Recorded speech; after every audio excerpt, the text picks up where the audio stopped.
Hello दोस्तों, आप सभी कैसे हैं। उम्मीद करता हूं आप सभी बहुत ही अच्छे होंगे। आज की इस वीडियो में हम बात करने वाले हैं दो वेरी वेरी इंपॉर्टेंट क्वेश्चन जो हमारे 2024 के बोर्ड एग्जाम में आने का बहुत ही ज़्यादा चांसेज है। और ये जो हमारा दो प्रश्न है वो आपके बोर्ड एग्जाम में 100% चांस है कि आएंगे ही तो आएंगे। तो आइए अब हम इस दोनों प्रश्नों को शुरू करते हैं बिना देर किए।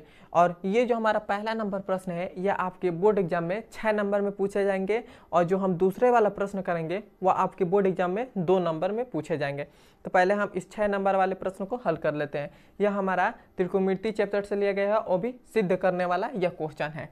हमें इस क्वेश्चन हमें कह रहा है कि cosec theta minus cot theta इस पूरे का स्क्वायर और इक्वल टू में दे दिए गए हैं 1 माइनस कोस थीटा बटा में 1 प्लस कोस थीटा। हमें इसमें सिद्ध करना है LHS को लेकर RHS लाना है या RHS को लेकर LHS लाना है। तो हम कैसे करेंगे, सबसे पहले तो हम LHS ले रहे हैं, तो यहाँ से हमारा हल शुरू होता है।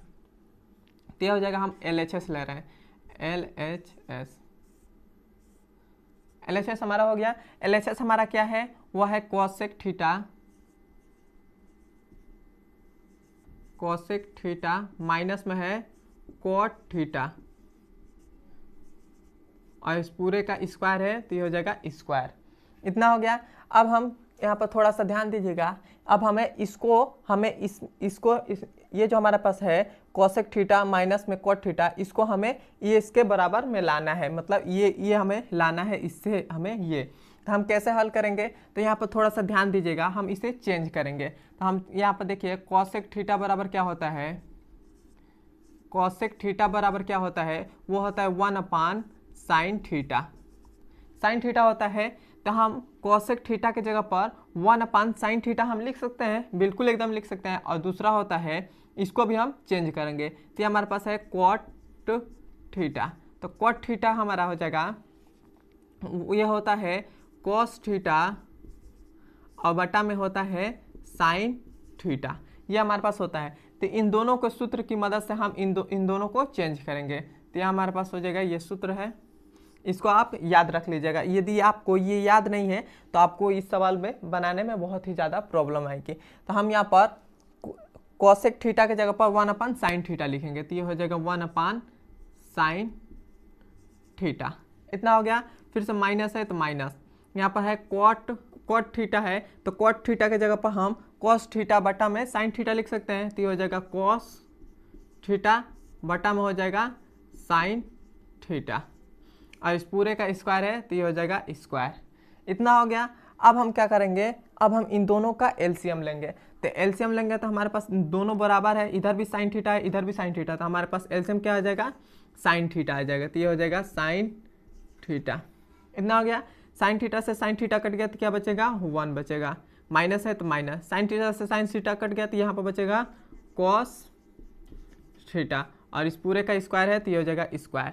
अब हम क्या करेंगे, यदि हम इस स्क्वायर को इसके भी स्क्वायर कर दें और इसके भी स्क्वायर कर दें तो कोई प्रॉब्लम है, नहीं प्रॉब्लम है। तो इसको हम स्क्वायर करेंगे तो ये हो जाएगा 1 माइनस कॉस थीटा इस पूरे का स्क्वायर और इसके बटा में क्या है, साइन स्क्वायर थीटा। हमने केवल क्या किया, इस स्क्वायर को इसके भी स्क्वायर कर दिया और इसके भी स्क्वायर कर दिया। अब यहाँ पर देखिए, अब हमारे पास थोड़ा सा ध्यान दीजिएगा, साइन स्क्वायर थीटा बराबर क्या होता है, वो होता है, यहाँ पर हम सूत्र लिख दे रहे हैं, साइन स्क्वायर थीटा बराबर होता है 1 माइनस कॉस स्क्वायर थीटा होता है। साइन स्क्वायर थीटा बराबर होता है 1 माइनस कॉस स्क्वायर थीटा। तो हम साइन स्क्वायर के थीटा की जगह पर हम cos square 1 minus cos square theta लिख सकते हैं, बिल्कुल लिख सकते हैं। तो यहाँ पर हमारा हो जाएगा 1 माइनस कॉस थीटा इस पूरे का स्क्वायर और बटा में क्या हो जाएगा, साइन स्क्वायर थीटा की जगह पर हमें क्या रखना है, 1 माइनस कॉस स्क्वायर थीटा, ये हमें रखना है। तो ये हमारे पास हो जाएगा 1 माइनस कॉस स्क्वायर थीटा, ये हमारे पास हो गया। अब यहाँ पर थोड़ा सा ध्यान दीजिएगा, यहाँ पर यदि हम 1 का भी स्क्वायर कर दें, 1 का हम स्क्वायर कर दें तो 1 ही होगा, 1 होगा। सबसे पहले आप इसको 1 का स्क्वायर मत करिए, सबसे पहले आप क्या करिए, ये जो हमारे पास 1 माइनस कोस थीटा है का इसका पूरा का स्क्वायर है, इसको हम 2 बार लिख सकते हैं। जैसे हम 2 का स्क्वायर करें तो इसको हम 2 गुणे 2 लिख सकते हैं। तो उसी प्रकार इसका पूरे का स्क्वायर है तो इसको भी हम 2 भागों में लिख सकते हैं। तो ये हमारे पास क्या हो जाएगा, ये हमारे पास हो जाएगा 1 माइनस कॉस थीटा, एक क्वेश्चन में हो जाएगा, और एक क्वेश्चन में हो जाएगा 1 माइनस कॉस थीटा। ये हो गया। जैसे 2 का स्क्वायर है तो 2 गुणे 2 लिख सकते हैं। तो इसी प्रकार 1 माइनस कॉस स्क्वायर थीटा का स्क्वायर है तो इसको भी हम 2 भागों में ऐसे लिख देंगे। इतना हो गया। और बट्टा में हमारे पास क्या है, बट्टा में है 1 माइनस कॉस स्क्वायर थीटा। तो देखिए यदि हम 1 का स्क्वायर कर दें, यदि हम 1 का स्क्वायर कर दें तभी तो हमारे पास भी 1 ही होता है, तो इसमें कोई चेंज नहीं होगा। तो हम यहाँ पर 1 का स्क्वायर कर देंगे तो ये हो जाएगा 1 का स्क्वायर, फिर से माइनस में हमारे पास हो जाएगा कॉस स्क्वायर थीटा। इतना हो गया।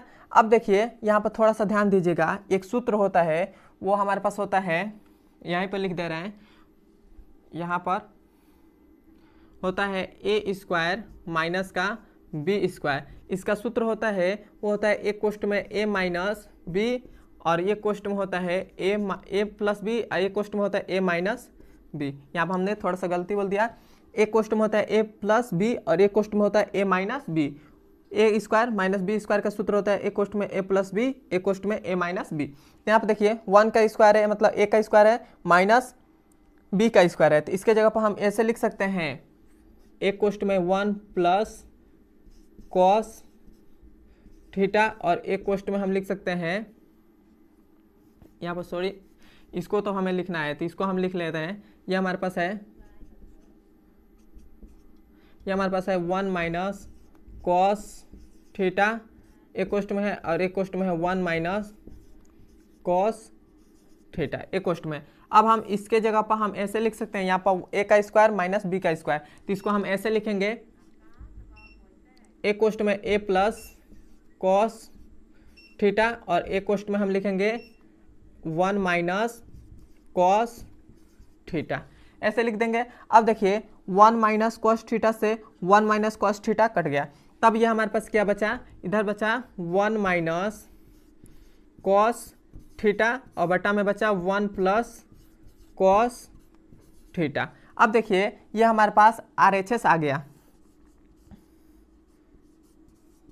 RHS हमारा पास आ गया। यहाँ पर हमें यही सिद्ध करने के लिए कहा था 1 माइनस कॉस थीटा बटा में 1 प्लस कॉस थीटा, और हमारे पास आ गया 1 minus cos theta 1 plus cos theta, और यही हमारा आंसर हो जाएगा। यहाँ तक आपको समझ में आया है तो कमेंट में बताइए, और हमारे चैनल पर नए हैं तो सब्सक्राइब भी कर दीजिएगा, और अभी तक ने हमारे इंस्टाग्राम को फॉलो नहीं किया है तो फॉलो कर लीजिए, क्योंकि आप सभी के लिए वहाँ पर हम मोटिवेशनल वीडियो डालते हैं जिससे आप मोटिवेट रहें। अब हम चलते हैं इसके दूसरे नंबर सवाल पर। यह हमारे पास दूसरा नंबर प्रश्न है। यह हमसे कह रहा है 14 सेमी की त्रिज्या वाले वृत्तखंड की परिधि ज्ञात कीजिए जो केंद्र पर 60 डिग्री का कोण बनाती है। सबसे पहले तो हमें इसमें समझेंगे कि हमें क्वेश्चन में क्या कह रहा है, उसके बाद हम इस सवाल को हल करेंगे। इसमें हमें कह रहा है कि एक वृत्त है, उसकी जो त्रिज्या है वो 14 सेमी दे दिया गया है, और उसका जो कोण है वो 60 डिग्री दे दिया गया है। तो हमें इस क्वेश्चन में वृत्त की परिधि हमसे पूछ रहा है, तो सबसे पहले हमें जो दिया है उसको पहले लिख लेते हैं। तो हमें क्वेश्चन में क्या दिया है, पहले हमें दिया है वृत्त की त्रिज्या, मतलब त्रिज्या हमें कितना दे दिया गया है, तो यहाँ पे लिखेंगे वृत्त की